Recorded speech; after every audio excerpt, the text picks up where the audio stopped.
The 60s. What a really weird decade in the United States. The years of hippies, anti-war propaganda, the space race, the civil rights movement, assassinations, and a lot of drugs. LSD was quite prominent back then, and made murder quite prominent. Charles Manson, master manipulator and dickhead, really took advantage of this. The best way I could describe Manson is a fake hippie, Beatles wannabe mob boss. Go figures, his dad abandoned him before he was even born, and his mother was pretty crappy too, because she sold him for a jug of beer.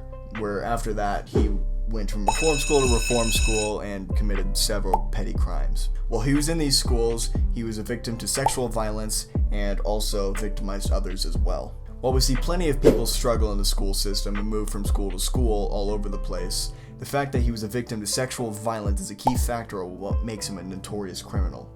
He was humiliated and picked on constantly, so that way he would act like a man.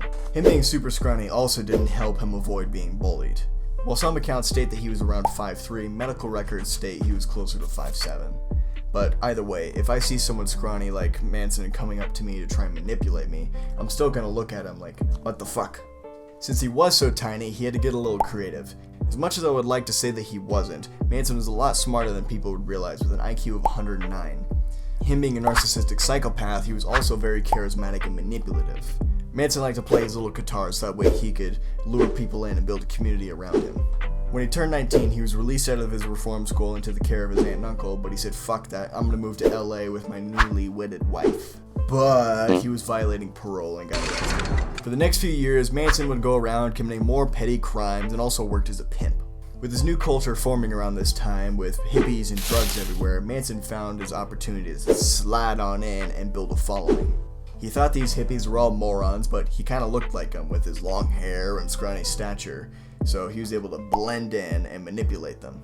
Potheads are also chill enough to basically do anything that they're told as long as weed is involved, so this really wasn't that difficult. Using his skills as a pimp, Manson primarily focused on women that he would call the Manson girls. These girls are basically just prostitutes that he used to lure in people and manipulate them as the Manson family cult grew. Cults grow primarily through the use of manipulation towards an ideology set by the leader. In the case of the Manson family, this ideology was called Helter Skelter, which he got from the Beatles. Helter Skelter was supposed to be this massive world-ending race war, and Manson was there to lead them on through. He would suggest that this war would be started from an attack on the blacks against the whites, so that way he would be able to use the Black Panthers as a societal scapegoat for his crimes. With his cult following getting larger, he would completely dominate and control his followers through methods of sleep deprivation, food control, and also hallucinogens such as LSD. He would provide sex and drugs for the weak so that way he could lure them on in and hijack their mind and their resources for power. He ordered members of the Manson family to commit crimes from all over, from larceny, assault, and all the way to committing an attempted murder on President Gerald Ford.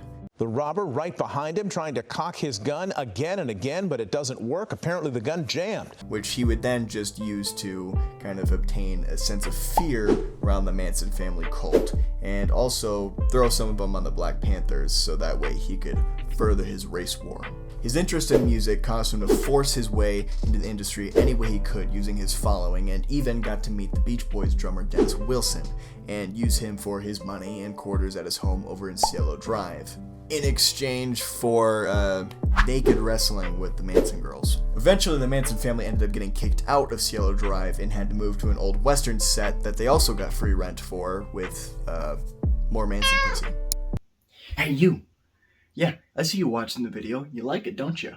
Well, you know, there's a really interesting button that kind of tells me that you like the video. It's somewhere around there. I don't fucking know. It looks like that. And, you know, there's another button next to it, the subscribe button right next to it. You should hit that too, because we talk about some really fucked up shit here, and it's really interesting. So, if you like that kind of stuff, yeah, we do that. By this point, Manson would begin to lose control of his cult and even his mind over the major stressor of his Hollywood dreams being shattered. He shot a man named Bernard Crowe, who actually survived, over a disputed payment, and things only escalated from there. Gary Hinman, a friend of the Manson family, had owed them a little bit of money, so Manson done sent a few of his guys over, had them torture him, and once he realized that taking some knees didn't really work, he had Bobby Beausoleil. Bobby was arrested for this murder, causing Manson to panic. Believing that he would turn on him, Manson decided that he would take the heat off him by sending some of his most loyal followers over to that house up in Cielo Drive and kill everyone inside. At this time, this residence now housed Roman Polanski and his wife Sharon Tate. Manson wanted these killings to shake the world, so when his followers arrived there, they killed 6 people, including the pregnant Sharon Tate and her unborn child. Oh yeah, and they wrote pig on the door in her blood. Rightfully so, Manson was annoyed at how messy these killings were, so for the next rounds of killings, he wanted to make sure that his guys did it right. This time, he wanted to make sure that he went with somewhere he was a little bit more familiar with and took his followers to a house where the LaBiancas lived. When they got there, he entered the house and had the people inside subdued. When he's done messing with them, he went outside to his lookouts and told them to go ahead and go kill the LaBiancas. He wanted to make sure that this crime scene was very witchy, so this time instead of writing pig, they wrote Helter Skelter on the wall in their blood.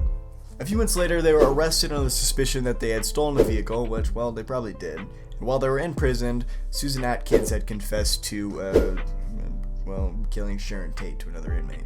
Manson wanted to seem a lot more dangerous than if he was just responsible for the Tate murders, so he claimed responsibility for all of them, saying that they were done on his orders, and all to fill his overabundant. With all of his previous dreams now falling apart, he wanted to make sure that he gave the world a big fuck you, and with one last word, he put a swastika on his face. All the convicted members of the Manson family were sentenced to death, but at that same time, California just got rid of the death penalty, so all of them ended up getting commuted to just life.